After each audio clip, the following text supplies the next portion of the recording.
करेंगे कि आज का आंदोलन कितना निर्णायक होगा, क्या कुछ होगा, सारी चीजों पर चर्चा करेंगे। कैसे सर डिटेन किया गया, जो कब से ये सब हुआ और क्या हुआ कि अभी तक आप लोग तितर बितर हैं? देखिए, सबसे बड़ी बात है कि शिक्षक समुदाय तो कभी हुड़दंग नहीं करते। हाँ, और इसके बावजूद जो है मतलब एक शिक्षक के साथ किस प्रकार से व्यवहार किया गया वो तो आपने देखा ही है। और उन लोगों के बारे में पता भी नहीं चल रहा है कि कहाँ ले गए हैं, नहीं ले गए हैं, किस थाना में है, ताकि हम लोग जा सके वहाँ। और ये मांग तो हम लोगों की जायज है। शिक्षा में मतलब एसएससी में तो मतलब जो है वो तो अभी सामने दिख रहा है। लेकिन एसएससी के अलावे कोई भी एग्जाम हो भारतवर्ष के भीतर, उसमें गड़बड़ियां होती ही होती है। स्टेट सेंट्रल दोनों की बात करें। हाँ, तो मतलब शुरुआत एसएससी से हुई थी और एसएससी में रिफॉर्म को लेकर के शुरुआत हुई थी। और एक सीधी सी बात है कि अगर प्रॉब्लम नहीं होता तो शिक्षक क्यों रोड पे आते। प्रॉब्लम तो है, प्रॉब्लम तो बहुत सारा है जिससे सब लोग अवगत है। तो प्रॉब्लम में सुधार को लेकर के हम लोग आए हैं। अच्छा सर, आप तो वहां मौजूद भी थे। ऐसा क्या हुआ कि शिक्षकों को डिटेन करने लगे प्रशासन के लोग? और जिस तरीके से आप देखे भी होंगे, छात्र की संख्या कम थी और छात्र कह रहे थे कि शिक्षकों का सम्मान करो। छात्र सीधे जितने भी थे, सभी लोग कह रहे थे कि शिक्षकों का सम्मान करो, प्रशासन से अपील कर रहे थे। ऐसा क्या हुआ कि शिक्षकों को ही डिटेन कर लिया गया? एक्चुअली में ये छात्र का आंदोलन नहीं था। हाँ। यहाँ सब शिक्षक को एकजुट होकर के एक जगह उपस्थित होना था। तो छात्रों का शिक्षकों के प्रति प्यार कहीं ना कहीं खींच लाया। कुछ बच्चे भी यहाँ पर आए और शिक्षकों के साथ इस तरह का बिहेव पुलिस प्रशासन का बच्चों को बर्दाश्त नहीं हो रहा था।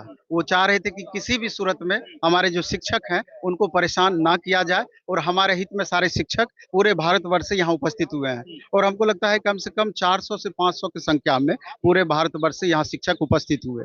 और जब पहले तो एकजुट इन लोग को नहीं होने दिया जा रहा था, किसी भी शिक्षक को अलग अलग जगह रखा जा रहा था कि हम लोग यहाँ एकजुट होंगे। यहाँ पहले गुरुद्वारा रखा गया कि वहाँ किसी को प्रॉब्लम नहीं होना चाहिए।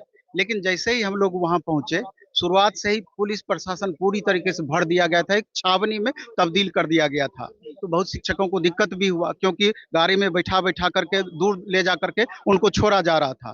फिर भी सभी शिक्षक एकजुट होकर के लगभग 200-300 की संख्या में वहाँ एकत्र होने में कामयाब रहे। लेकिन तब तक में पुलिस प्रशासन के आला अधिकारी गाड़ी सहित यहाँ पहुंचे और थोड़ा सा बच बचा के आप लोग हैं। हाँ, कुछ शिक्षक बच पाए, लेकिन लगभग आधे से अधिक शिक्षक को डिटेन कर लिया गया। अच्छा कुमार सर, देश में अगर बात करें, बहुत सारी सरकारें भी आती हैं और शिक्षक भी सरकार के बारे में तारीफ भी करते हैं कि ये सरकार अच्छा कर रही है, बुरा कर रही है। लेकिन जब छात्रों को तो मारा जाता है दौड़ा के, वो तो ठीक था, लेकिन शिक्षकों का सम्मान करो छात्र कह रहे हैं पीछे से, और वहां से शिक्षकों को मतलब किसी शायद पता चल रहा है कि किसी शिक्षक का हाथ भी टूटा है। क्या बोलिएगा सरकार के ऊपर? देखिए, मैं तो ये कहूंगा कि देश में केवल शिक्षक का सम्मान नहीं होना चाहिए। हर व्यक्ति, चाहे वो जीरो से लेकर अपर लेवल तक हो, हर व्यक्ति का सम्मान होता है, चाहे वो गरीब से गरीब ही क्यों ना हो। मैं शिक्षक हूँ, आप स्टूडेंट हैं, कोई भी है, सम्मान सबका होता है, डिग्निटी सबकी होती है। दूसरी बात, भारत का संविधान और भारत का कोई भी कानून सरकार को मारने की परमिशन नहीं देता। ये डेमोक्रेसी है। भारत में कभी भी किसी को सजा मिलेगी तो न्यायालय सजा देगा, कोर्ट सजा देगा। और दूसरी बात, जो हम लोग यहाँ पर आए हैं वो भारतीय संविधान के अनुच्छेद 19 के अनुसार हमें अपनी बात रखने का अधिकार है। क्यों? क्योंकि अगर एक बात बताइए, ये देश जो है ना वो घर है। घर में जब माँ बाप जब कुछ काम करते हैं और बच्चों को अच्छा नहीं लगता तो बच्चे किससे अपनी बात रखेंगे? माँ बाप से ही तो रखेंगे। तो सरकार माँ बाप की तरह होती है और जो जनता होती है वो बच्चों की तरह होती है।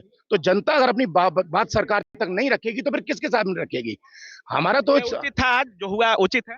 निश्चित रूप से हम आवाज उठाते हैं और बहुत बुलंद तरीके से आप आवाज उठाते हैं। आज की घटना पर क्या बोलेंगे कुमार? निश्चित रूप से सरकार को चाहिए था कि आम जनता को, मतलब चाहे वो टीचर हो चाहे स्टूडेंट हो, अपनी बात सरकार तक पहुंचाने देते। हमें अपनी बात तो रखने दी जाती, कम से कम मिलवा देना कम चाहिए। से और अभी तक 3 गाड़ियां डिटेन हो चुकी है, 3 डिफरेंट लोकेशन पर कंटिन्यूस। फिर भी आप भीड़ देख सकते हैं, हर तरफ टीचर ही है और पेपर देने जा रहे हैं।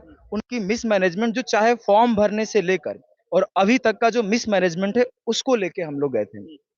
लेकिन जिस तरह से गवर्नमेंट ने हमारी फ्रीडम ऑफ स्पीच को दबाई है, जिसको हम लोग चुन रहे हैं वही हमारा नहीं सुन रहे हैं, जबकि जिसको चुना जाता है उसको तो सुनना ही पड़ेगा। लेकिन हम लोग शिक्षक आए होंगे सर आज दिल्ली लगभग? पूरे देश से, हर जगह से शिक्षक आए हैं। नंबर बहुत बड़ा है और अभी तक 3 गाड़ियां डिटेन हो चुकी है, 3 डिफरेंट लोकेशन पर कंटिन्यूस। फिर भी आप भीड़ देख सकते हैं, हर तरफ टीचर ही है और सारे टीचर आएंगे और हम लोग यहाँ से सुधार के ही जाएंगे। कुछ और लोग आ गए, उनसे भी बातें कर लेते हैं। थोड़ा सा इधर आइए। और देखिए यहाँ पे जयदीप सर, हिमांशी मैम और बहुत सारे शिक्षक हैं। सर क्या हुआ आज, कहाँ तक लोग हैं और जो जिनको डिटेन किया गया है उनकी कोई खोज खबर है, कब तक छोड़ा जाएगा उन्हें? मेरे भाई मुझे ऐसा लग रहा है कि शायद दिल्ली से बाहर जाके छोड़ेंगे, दिल्ली से बाहर ले जाएंगे मेरे हिसाब से, ताकि उनको वापस आने में इतना ही वक्त लग जाए कि बच्चों का हौसला टूट जाए तब अच्छा। तक। लेकिन वो हौसला किसी भी तरीके से टूटेगा नहीं, वो ये, और हम कोई पहली बार ये नहीं करें, 2017 में हम कर चुके हैं और गली से उठ के हम लोग सब बने हुए हैं। प्रोटेस्ट हमारे लिए नई बात नहीं है, ना टीचर कमजोर है, ना हमारे स्टूडेंट जो है वो कमजोर है, सारे हम एकजुट हैं। पकड़ के कहीं दूर जाके छोड़ेंगे, रेंग के आएंगे, वापस आएंगे, यहीं पे बैठेंगे, जहां भी देखे देने की जगह दी जाएगी, चाहे जंतर मंतर हो, जहां भी, और प्रोटेस्ट जारी रहेगा जब तक सोल्यूशन नहीं होगा। क्योंकि सोल्यूशन भी, जैसे अभी आप लोग पूछ रहे थे कि मांगे आपकी क्या है, मैं बोला क्या कोशिश किया आप लोगों ने? नहीं, दिया गया कि किसी को अंदर तक नहीं जाने दिया जा। 4 में से नहीं, नीतू मैम मंदिर में चली गई थी, तो हम लोग जब गए हैं वहां तो बात सुनी जानी चाहिए, बजाय कि उस बात को दबाने के या उस डिटेन कर दिया गया। क्या बोलना चाहेंगे आप? सपोर्ट करना चाहिए। एटलीस्ट अपनी बात कहने ही गए थे टीचर्स भी और स्टूडेंट्स भी। तो हम लोग जब गए हैं वहां तो बात सुनी जानी चाहिए, बजाय कि उस बात को दबाने के या उस चीज को डिबेट करने के कि कहीं और ले जाते हैं और बात किसी तरह से दब जाए। कोई ऐसा तो है नहीं, कोई पर्सनल तो किसी का मुद्दा है नहीं, सभी का एक ग्रुप का पूरा मुद्दा है। जो आप लोगों की समस्याएं हैं, स्टूडेंट्स की समस्याएं हैं, उनको लेके टीचर्स सामने आए हैं क्योंकि सरकार नहीं सुन रही थी। तो सरकार को सुननी चाहिए थी, स्टूडेंट और टीचर दोनों की। यहाँ पे उसी चीज को दबा के या उसको डेविएट करने की बात है, जो कि बहुत दुखद है। अच्छा, क्या एसएससी का मुद्दा था मैम, या रेलवे हो, बैंक हो? सर ये एसएससी, रेलवे, स्टेट एग्जाम, आज की डेट में आप देख लो कि कोई भी ऐसा स्टेट नहीं है जहां पर प्रॉपर तरीके से कोई एग्जाम अच्छे से कंडक्ट करवाया जा रहा है। तो यहाँ पे स्टेट और सेंट्रल दोनों कह ही नहीं, हाँ बिल्कुल, हम ये कह ही नहीं रहे कि सिर्फ ये एसएससी का मुद्दा है या हम कह नहीं रहे रेलवे का मुद्दा है।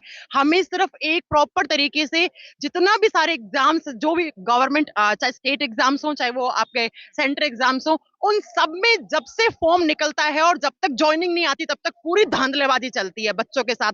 ये बच्चे सर जिनका एग्जाम है 10 दिन के बाद, ये यहाँ पर आके क्यों खड़े होंगे? ये इतने परेशान किए गए हैं। हालांकि हमने बच्चों को बुलाया भी नहीं है, हम सब टीचर्स ने। आज तो हम सब टीचर्स पीसफुली हम लोग अपनी जितनी भी सारी बात करने की कोशिश कर रहे हैं। बिल्कुल बात करने की कोशिश कर रहे थे। और हम जिस तरीके से हम लोगों का, मेरा पाँव देखिए, पूरा महिला कांस्टेबल मेरे पाँव पे तोड़ के मेरा नाखून तोड़ दिया है, कैसे धक्का मुक्की करी है। ये बहुत ज्यादा गलत है, ये चीज इस तरीके से होनी नहीं चाहिए। अच्छा सर, सभी शिक्षित वर्ग हैं, जैसे अरुण सर आपका वीडियो भी देखते हैं, लोग बहुत मोटिवेट करते हैं। एक शिक्षित वर्ग आज सड़क पर है, आप अपनी मांग को लेकर सड़क पर है, और जिस तरीके से प्रशासन की रवैया बोले या जो भी बोले, कितना जायज था? सर इससे बड़ा दुर्भाग्य देश का क्या होगा जहां बच्चे पढ़ने वाले और शिक्षक उनको पढ़ाने वाले दोनों ही सड़क पर हैं। और मांग नाजायज नहीं है, मांग जायज है। आप कहते हो हमने 150 करोड़ को वैक्सीनेशन कर दिया, आप कुछ लाख बच्चों का पेपर ढंग से नहीं करा सकते, तो कहाँ की उपलब्धि भाई, कहाँ से विश्व गुरु बनने जा रहा है भारत देश? ये छोटी छोटी बातें, मतलब एक शर्म की बात है कि कोई भी सत्तासीन पार्टी जो यहाँ पे है वो एक बच्चों का फेयर पेपर तरीके से नहीं करा सकती। तो बच्चों को कहाँ रोजगार की बात होगी, कहाँ आप इनको आगे लेके जाओगे, कहाँ बच्चों को मोटिवेट करोगे? फिर आप कहते हैं कि बच्चे सुसाइड कर ले रहे हैं, बच्चे नेगेटिव थॉट्स के साथ आगे जा रहे हैं। तो कल तक इन बच्चों को इनसे हम डंडे खाने आए हैं। अब आगे कुछ होने वाला है? बहुत बहुत होने वहां बैठे हुए हैं, और हमारा यही हमें करना पड़ रहा है। मैं प्रयागराज गई हूँ कई बार प्रोटेस्ट में, वहां भी मैं यही बात कहती हूँ कि ना, ये सरकार को रोजगार देना चाहिए, इनको तैयारी कर रहे हैं।